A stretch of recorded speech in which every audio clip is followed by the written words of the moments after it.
নমস্কার, আমি সুব্রদীপ হালদার। আজকে আপনাদের সাথে শেয়ার করব এসআইআর এর ফর্ম ফিল আপ। এসআইআর এর ফর্ম ফিল আপ রিলেটেড আপনারা অনেক ভিডিওই ইউটিউবে দেখেছেন, তবু আমার কাছে কিছুটা মনে হয়েছে এই জিনিসগুলো থাকা দরকার, তাই আপনাদের জন্য আমি একটা ছোট্ট ভিডিও করছি। অনুগ্রহ করে এটা দেখবেন, আশা করি এতে আপনি অনেক উপকৃত হবেন। তাহলে চলুন শুরু করা যাক। এসআইআর এর ফর্ম আছে, এখানে আপনার নাম আছে, এখানে আপনার এপিক নাম্বার, এখানে আপনার অ্যাড্রেস, তারপরে এখানে আপনার ভোটার লিস্টের ক্রমিক সংখ্যা, আপনার পার্টের নাম্বার বা অংশের নাম্বার এবং অংশের নাম। আমি কিছু কিছু জিনিস ঢেকে দিয়েছি সিকিউরিটি রিজনসের জন্য। বিধানসভা লোকসভার নাম, রাজ্যের নাম, এবং এটা আপনার বিএলও, যেখানে আপনি ফোন করে যে কোনো মুহূর্তে সহায়তা নিতে পারবেন। সবার ফার্স্টে কি আছে, জন্ম তারিখ এবং জন্ম তারিখ, মাস, বছর। আমি জন্ম তারিখ ফিল আপ করেছি। আমি কিছু নর্মালি লিখছি, যেটা আপনি আপনার ডিটেলস দেখে বসিয়ে দেবেন। আধার নম্বরও দিয়েছি। এবার মোবাইল নাম্বার, ধরুন মোবাইল নাম্বার দিয়ে দিলাম, এখানে ফলানা ফলানা মোবাইল নাম্বার দিয়ে দিলাম। তারপরে আসছে পিতা অভিভাবকের নাম, আমি দিয়ে দিলাম। যে কোনো আমি নাম দিচ্ছি, কাল্পনিক সবকিছুই, এবং পিতার নাম হয়ে গেল। যদি এপিক নাম্বার থাকে, ধরুন এপিক নাম্বার আছে XL36111203 যা নাম্বার থাকে সেরকম একটা আন্দাজে আমি একটা নাম্বার দিয়ে দিলাম। পিতার বা অভিভাবক যে থাকবে তার নাম। মায়ের নাম ধরুন কোনো একটা মায়ের নাম দিয়ে দিলাম মিতাধর।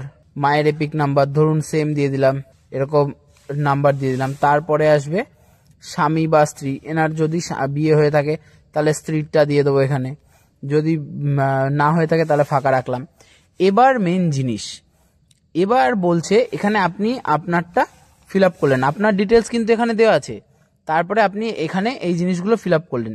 এবার আপনাকে বলছে যে আপনার যদি 2002 এর লিস্টে নাম থাকে তাহলে এই ঘরটা আপনাকে ফিল আপ করতে হবে। আর যদি 2002 এর লিস্টে নাম না থাকে তাহলে সর্বশেষ এসআইআর এ দেওয়া বিবরণ অনুযায়ী এটাকে ফিল আপ করতে হবে। তাহলে কি হবে দেখুন, এটা 2000 সালে জন্ম, তার মানে 2002 সালে কোনোভাবেই তার নাম ওঠা সম্ভব না। তাহলে যেহেতু লিস্টে নাম নেই, তাহলে তাকে এটাতেই করতে হবে। তাহলে এখানে কি বলেছে, আত্মীয়ের বিবরণ। আত্মীয় বলতে এর সাথে রিলেটেড যিনি, মানে এই ব্যক্তির সাথে রিলেটেড যিনি 2002 এর এসআর লিস্টে নাম আছে, তার ডিটেলস আমাকে ফিল আপ করতে হবে। তাহলে কি করব, সবার ফার্স্টে আমি প্রথমে তার নাম লিখব। কি নাম আছে, ধরুন মিলন ধর, ঠিক আছে। তাহলে আমি এখানে লিখব মিলন ধর। এপিক নাম্বার আছে, এপিক নাম্বার এখানে যেটা বসিয়েছি সেটা আমি এখানে বসিয়ে দেবো, XL36112034 বসিয়ে দিলাম।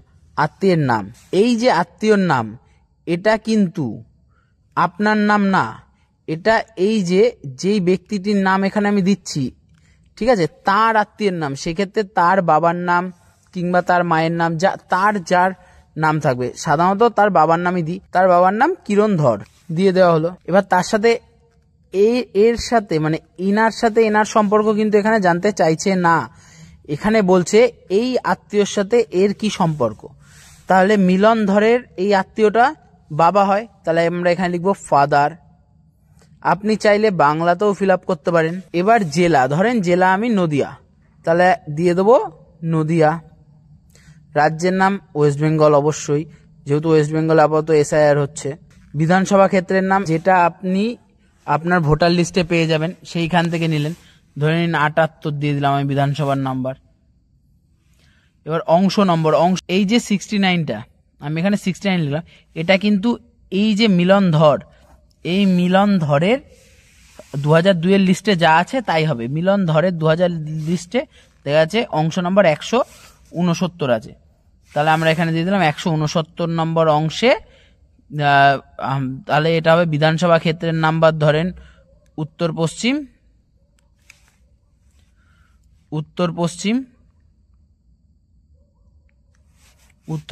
বিধানসভা ক্ষেত্রের নাম্বার 78 দিয়ে দিলাম।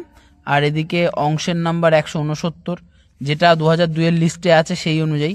আর তার সাথে ক্রমিক সংখ্যা, ধরুন তার আছে 1100, তাহলে ক্রমিক সংখ্যা মানে ভোটার লিস্টে যেই সিরিয়াল ওয়াইজ নাম্বার আছে সেটা গেল।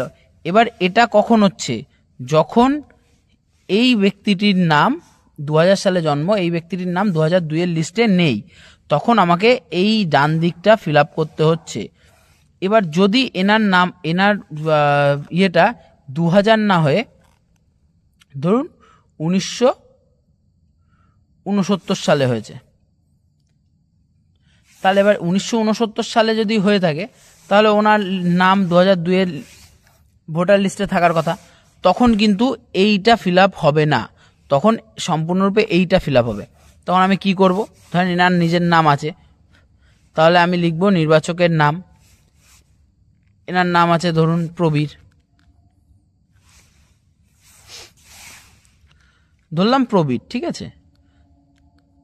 তাহলে লিখব প্রবীর ধর। তাহলে এপিক নাম্বার,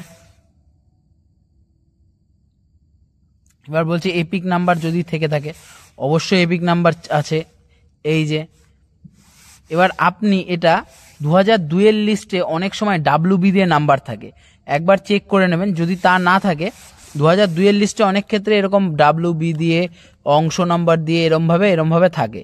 যদি সেটা না থাকে, ওই 2002-এর লিস্টে যা থাকবে সেটা এখানে লিখবেন। আমি এখানে ধরলাম XLL 21369524 কল্পনা দিয়ে। এই প্রবীরের আত্মীয়ের নাম 2002-এর ইয়ের লিস্টে কি আছে, তার বাবার নামই থাকবে স্বাভাবিক, মিলনধর, লিখে দিলাম মিলনধর। সম্পর্ক কি হতে পারে, সম্পর্ক এখানে প্রবীরের মিলনধর কি হয়, বাবা, তাহলে আমি এখানে লিখবো ফাদার। জেলা কি আছে, ধরুন নদিয়া লিখেছি ওটা, তাহলে নদিয়া লিখে দিই। রাজ্যের নাম ওয়েস্ট বেঙ্গল, রাজ্যের নাম ওয়েস্ট বেঙ্গল। বিধানসভা ক্ষেত্রের নাম এই যে এখানে আছে, আমি আপনার যেটা নাম সেটা লিখে দেবেন। বিধানসভা ক্ষেত্রের নাম্বার এই নামের আগেই দেখবেন লেখা থাকে, আমি 78 ধরে নিলাম। অংশ নাম্বার ওই 2002-এর লিস্টে সব পেয়ে যাবেন, সেইটাই একটু দেখে নেবেন, দিয়ে সেটা এখানে লিখে দিলেন, দিয়ে ক্রমিক সংখ্যাও দিয়ে দিলেন। এবার এখানে একটা সই হবে, যদি আপনি নিজে ফিল আপ করে নিজে সই করেন তাহলে নিজের নাম লিখবেন, আর যদি তা না হয় তাহলে ধরুন আমি ফিল আপ করছি, আমি ধরেন এর দাদা, তাহলে আমি কি করলাম, ব্রাদার করলাম, ব্রাদার লিখে এখানে সই করে দিলাম, পুরো ফুল সিগনেচার, ঠিক আছে। কোনো রকম ছোটোখাটো সিগনেচার করবেন না, করে এখানে আমি আজকে 23 তারিখের ডেট দিয়ে দিলাম, যেহেতু ভিডিওটা 23 তারিখে বানাচ্ছি। এইটুকু জাস্ট করার, আর কিচ্ছু না।